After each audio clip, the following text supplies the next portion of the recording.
வணக்க மக்களே, நாம இந்த ஆரோக்கியமான எச்சரிக்கை பதிவில் புற்றுநோய்க்கான ஆரம்பகட்ட அறிகுறிகளை பற்றி நம்ம விளக்கமாக பார்க்க போகிறோம். ஏன்னா இந்த அறிகுறிகளை பற்றி நம்ம தெரிந்து கொள்வதன் மூலமாக புற்றுநோய் செல்கள் மேலும் பரவாமல் நம்ம தடுத்து கொள்ள முடியும். அந்த பிரச்சனையிலிருந்து நம்ம விடுபட முடியும். புற்றுநோய் ஒரு தீவிரமான நோய். ஆனால் புற்றுநோயை அதனுடைய ஆரம்ப கட்டத்திலேயே அறிந்து கொள்வதன் மூலமாக நம்மால் அதை குணப்படுத்த முடியும். செல்கள் மேலும் மேலும் பரவாமல் தடுக்க முடியும். சில நேரங்களில் சின்ன அறிகுறிகள் கூட புற்றுநோய் போன்ற பெரிய நோய்களுக்கான அறிகுறியாக இருக்கலாம். இந்த அறிகுறிகளை நம்ம ஆரம்பத்திலேயே கண்டுபிடிச்சிட்டோம் அப்படின்னா பரவாமல் நம்மளால் தடுக்க முடியும். இதுக்காக நீங்கள் அதிகமாக பயப்பட வேண்டும் அப்படின்றது அவசியம் கிடையாது. புற்றுநோய் ஏற்படுவதற்கான ஆரம்ப கட்ட அறிகுறிகளை நம்ம தெரிந்து கொள்வதன் மூலமாக அதிலிருந்து விடுபடுவதற்காக தான் நம்ம தெரிந்து கொள்ள போகிறோம். ஸோ அந்த அறிகுறிகள் என்னென்ன அப்படின்றத பற்றி விளக்கமாக பார்க்கறதுக்கு முன்னாடி இந்த வீடியோவுக்கு மட்டும் ஒரு லைக் கொடுத்துட்டு இந்த தகவலை உங்களுக்கு தெரிஞ்சவங்களுக்கும் ஷேர் பண்ணிவிடுங்க. ஏன்னா அது அவங்களுக்கும் பயனுள்ளதாக இருக்கக்கூடிய ஒரு ஆரோக்கியமான பதிவு தான். இது போன்ற அப்டேட்ஸ்கள் நீங்கள் தொடர்ந்து பார்க்குறதுக்கு நம்முடைய ஹெல்த் நியூஸ் தமிழ் சேனலை மறக்காமல் சப்ஸ்கிரைப் பண்ணி வச்சுக்கோங்க. பக்கத்தில் இருக்கக்கூடிய பெல் பட்டனையும் கிளிக் பண்ணி ஆல் அப்படின்ற ஆப்ஷனையும் செட் பண்ணி வச்சுக்கிட்டீங்க அப்படின்னா நான் போடக்கூடிய எல்லா அப்டேட்ஸும் உங்களுக்கு நோட்டிஃபிகேஷன் அடிக்கடி சேரும். சரிவாங்க மக்களே, இப்போ நம்ம வீடியோக்குள்ள போயிடலாம். உடல் எடை குறைதல் புற்றுநோய்க்கான ஆரம்பகட்ட அறிகுறியாக பார்க்கப்படுது. நம்முடைய உடல் எடையானது வழக்கத்திற்கு மாறாக மிகவும் வேகமாக குறைவதை நம்மளால பார்க்க முடியும். அதுவும் நாம எந்த விதமான எடை குறைப்பு நடவடிக்கைகளையும் மேற்கொள்ளாமல் இருக்கும்பொழுது இந்த நிகழ்வானது நடக்கும். இந்த மாதிரியான அறிகுறிகளை நீங்க சந்திக்கும் போது எச்சரிக்கையாக இருக்கணும். ஏன் அப்படின்னா இது கணையம், வயிறு, உணவு குழாய் அல்லது நுரையீரல் போன்ற பகுதிகளில் புற்றுநோய் உருவாவதற்கான அறிகுறியாக கூட இருக்கலாம். இது அறிகுறியாக இருந்தே ஆக வேண்டும் அப்படின்றது அவசியம் இல்லை. ஆனால் புற்றுநோய் இருப்பவர்களுக்கு உடல் எடை அவங்களுக்கு எந்த விதமான எடை குறைப்பு நடவடிக்கையும் இல்லாமல் இருக்கும் போதே குறைய ஆரம்பிக்கும். ஸோ நீங்கள் ரொம்ப கவனமாக இருக்கணும். சில பேர் என்ன நினச்சிக்கோங்கன்னா, அதிகமான வேலைகள் நம்ம செய்கிறதால உடல் எடை தானாக குறையுது. இன்னும் ஒரு சில பேர் உடல் எடை நமக்கு குறையிறதுக்கு காரணமே வேலை செய்யாமல் இருக்கிறதா தான் அப்படின்ற மாதிரிலாம் நினச்சிக்குவாங்க. எந்த விதமான கருத்துக்களுக்கும் நீங்களே போகாமல் மருத்துவரை அணுகி ஒரு ஆலோசனை பெற்றுக்கொள்வது நல்லது. அது புற்றுநோயாக இருக்கக்கூடிய பட்சத்தில் சிகிச்சை பெற்றுக்கொள்வது நல்லது. உடலில் வீக்கம் அல்லது கட்டி ஏற்படுதல் புற்றுநோய்க்கான ஆரம்ப கட்ட அறிகுறியாக பார்க்கப்படுது. உடலில் ஏதாவது ஒரு பகுதியில் வீக்கம் அல்லது கட்டி ஏற்பட்டுச்சு அப்படின்னா அதை நீங்கள் கண்டுகொள்ளாமல் விட்டுவிடக்கூடாது. வயிறு, மார்பகம் போன்ற இடங்களில் புற்றுநோய் காரணமாக கூட கட்டிகள் உங்களுக்கு ஏற்படலாம். எனவே இந்த மாதிரியான கட்டிகள் கேன்சர் செல்ஸ் பெருக்கம் அடைவதால் ஏற்படும். உங்களுக்கு இந்த மாதிரி கட்டிகள் நீண்ட நாட்களுக்கு இருந்துச்சு அப்படின்னா நீங்கள் உடனே மருத்துவர் அணுக வேண்டியது ரொம்ப ரொம்ப நல்லது. சில பேர் உடல் வெப்பம் காரணமாக உடலில் கட்டி ஏற்படுது அப்படின்னு நினச்சிக்குவாங்க. அது உடனே சரியாயிடும் அப்படின்னு நினச்சிக்குவாங்க. கட்டிகள் சரியாயிட்டா அது எந்த பிரச்சனையும் கிடையாது. ஆனால் தொடர்ந்து பல வாரங்களுக்கு உங்களுடைய உடலில் கட்டிகள் அப்படி இருக்குது அப்படின்னா தான் அது ஒரு தீவிர நோய்களுக்கான அறிகுறியாக இருக்கக்கூடும். அதனால் நீங்கள் மருத்துவரை அணுகி ஆலோசனை பெற்றுக்கொண்டு அது புற்றுநோயாக இருக்கக்கூடிய பட்சத்தில் சிகிச்சை விரைவில் பெற்றுக்கொள்வது நல்லது. தொடர்ந்து இருமல் ஏற்படுவது அப்படின்றதும் புற்றுநோய்க்கான ஆரம்பகட்ட அறிகுறியாக பார்க்கப்படுது. தொடர்ந்து இருமல் இருப்பது என்பது பல நோய்களுக்கான அறிகுறியாக கூட இருக்கலாம். மார்பில் அதிகமாக சளி இருப்பதால் கூட தொடர் இருமல் நமக்கு ஏற்படும். ஆனால் உங்களுக்கு 3 வாரங்கள் ஆரம்பித்து 4 வாரங்கள் வரைக்குமே தொடர்ந்து இருமல் பிரச்சனை இருக்குது அப்படின்னா அது ஒரு மோசமான நோய்களுக்கான அறிகுறியாக கூட இருக்கலாம். அது கேன்சருக்கான சிம்டம்ஸாக கூட இருக்கலாம். தொடர்ந்து இருமல் ஏற்படுவது, சளியுடன் கூடிய ரத்தம் வெளியேறுதல் மற்றும் சுவாசிக்கிறதுல சிரமம் ஏற்படுவது, இந்த மாதிரியான அறிகுறிகள் எல்லாமே நுரையீரல் புற்றுநோய்க்கான அறிகுறியாக இருக்கலாம்.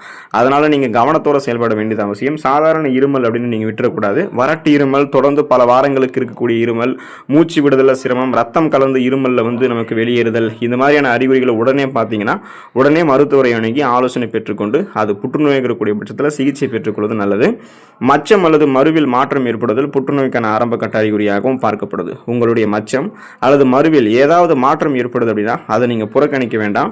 பெரும்பாலான மக்கள் இந்த மாதிரி விஷயத்தை கவனிக்க மாட்டாங்க. ஆனால் இது ஸ்கின் கேன்சர், தோல் புற்றுநோய்க்கான அறிகுறியாக கூட இருக்கலாம். உங்களுடைய சருமத்தில் ஒரு புதிய மரு அல்லது புதிய மச்சம் தோன்றும் பொழுது சருமத்தில் ஏற்கனவே இருக்கக்கூடிய மச்சத்தினுடைய நிறம் மாற ஆரம்பிக்கும். அல்லது அந்த மச்சத்தினுடைய சைஸ் இன்க்ரீஸ் ஆகும், அந்த அளவு அதிகரிக்கிறது. இந்த மாதிரியான அறிகுறிகளை நீங்கள் பார்த்தீங்கன்னா உடனே மருத்துவரை அணுகணும். அதுவும் நீங்கள் ஒரு ஸ்கின் ஸ்பெஷலிஸ்ட், தோல் சார்ந்த நிபுணரை அணுகும்போது அவங்க உங்களுக்கு ஆலோசனை வழங்குவாங்க. இது மற்ற தோல் சார்ந்த பிரச்சனை தானா அல்லது உங்களுக்கு புற்றுநோய்க்கான ஆரம்ப கட்ட அறிகுறியாக இருக்கா அப்படின்றத அவங்க குறிப்பிடுவாங்க. அப்படி இருக்கக்கூடிய பட்சத்தில் ஆலோசனை பெற்றுக்கொண்டு சிகிச்சை பெற்றுக்கொள்வதும் நல்லது. சிறுநீரில் ரத்தம் கலந்து வெளியேறுதல் புற்றுநோய்க்கான ஆரம்ப கட்ட அறிகுறியாக பார்க்கப்படுது. சிறுநீர் வழியாக ரத்தம் வெளியேறுதல் அப்படின்றது குடல் புற்றுநோய்க்கான ஆரம்ப கட்ட அறிகுறியாக கூட இருக்கலாம். சிறுநீரகம் செயலிழப்பாலும் இந்த மாதிரி அறிகுறிகள் ஏற்படலாம். மேலும் நீங்கள் வழக்கத்தை விட அதிகமாக கழிப்பறைக்கு சென்றாலோ அல்லது மலச்சிக்கல் பிரச்சனை தொடர்ந்து எதிர்கொண்டுட்டு இருக்கீங்க அப்படின்னாலும் அதை நீங்கள் புறக்கணிக்க கூடாது. இது எல்லாமே சிறுநீரக புற்றுநோய்க்கான அறிகுறியாக கூட இருக்கலாம். கழிவு நீக்க மண்டல வேலை முறையாக நடக்கல அப்படினாலே அது ஒரு பெரிய ஆபத்தை நம்ம கொண்டு போய்விடும். வலியுடன் சிறுநீர் வெளியேறுதல், சிறுநீர் நுரைத்து வெளியேறுதல், ரத்தத்துடன் சிறுநீர் வெளியேறுதல், கீழ் முதுகுல வலி ஏற்படுவது, இந்த மாதிரி பிரச்சனைகள் எல்லாமே புரோஸ்டேட் புற்றுநோய்க்கான அறிகுறியாக இருக்கலாம். அதனால நீங்க கவனத்தோடு இருக்க வேண்டியது நல்லது. உடல் வலி உங்களுக்கு இருக்கு அப்படின்னா கண்டிப்பா நீங்க அதை புற்றுநோய்க்கான ஆரம்ப கட்ட அறிகுறியாகவும் இருக்கா இல்லையான்றதை செக் பண்ணிக்க வேண்டியது அவசியம்.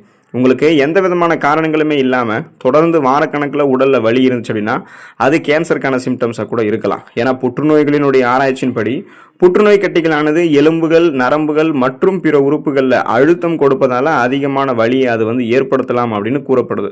ஸோ இதனால் அந்த ப்ரெஷர் அதிகமாகும் போது அந்த புற்றுநோய் கட்டிகள் அழுத்தம் கொடுக்கறதால நம்மளுடைய உடலில் பல விதமான வலிகள் ஏற்படும். இப்போ நமக்கு எந்த விதமான ஒரு சில பேர் என்ன நினைப்பாங்கன்னா, அதிகமாக வேலைகளை செய்கிறதால உடல் வலி ஏற்படுது, இன்னும் ஒரு சில பேர் வேலையை செய்யாமல் நம்ம படுத்துட்டு இருக்கிறதால தான் உடல் வலி ஏற்படுதுன்னு சொல்லுவாங்க. உடல் வலி பொதுவாக நம்மளுடைய உடலில் ஏற்படுவது சாதாரணமான விஷயம் தான். ஆனால் அந்த தீராத உடல் வலி இருக்குது, பல வாரங்களுக்கு உடல் வலி இருக்குது, அது சரியாகவே ஆகலை, மருத்துவம் பார்த்து அப்படின்னா அது கண்டிப்பாக புற்றுநோய்க்கான ஆரம்ப கட்ட அறிகுறியாக இருக்கான்றதை செக் பண்ணிக்கிட்டு அப்படி இருக்கக்கூடிய பட்சத்தில் மருத்துவ சிகிச்சை பெற்றுக்கொள்வது நல்லது. தொடர்ந்து நெஞ்செரிச்சல் ஏற்படுவது அப்படின்றது புற்றுநோய்க்கான ஆரம்பக்கட்ட அறிகுறியாக பார்க்கப்படுது.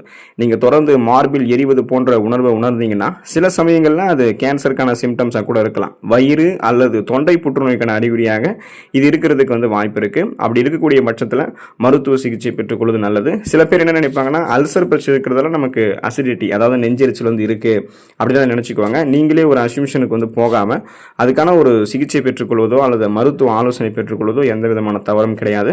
உணவை விழுங்குவதில் சிரமம் ஏற்படுதல் புற்றுநோய்க்கான ஆரம்ப கட்ட அறிகுறியாகவும் பார்க்கப்படுது. உணவு உண்ணும் போது வலி ஏற்படுதல் அல்லது உணவை விழுங்குவதில் சிரமம் உண்டாதல், உணவு மீண்டும் மீண்டும் தொண்டையில் சிக்கிக்கொள்வது, இவை அனைத்துமே உணவு குழாய் புற்றுநோயினுடைய அறிகுறிகள் தான். இந்த அறிகுறிகள் தொடர்ந்து உங்களுக்கு ஏற்படுது அப்படின்னா நீங்கள் உங்களுடைய மருத்துவரை அணுகுவது நல்லது. ஏன் அப்படின்னா இது ஒரு சாதாரணமான பிரச்சனை நினச்சிடக்கூடாது.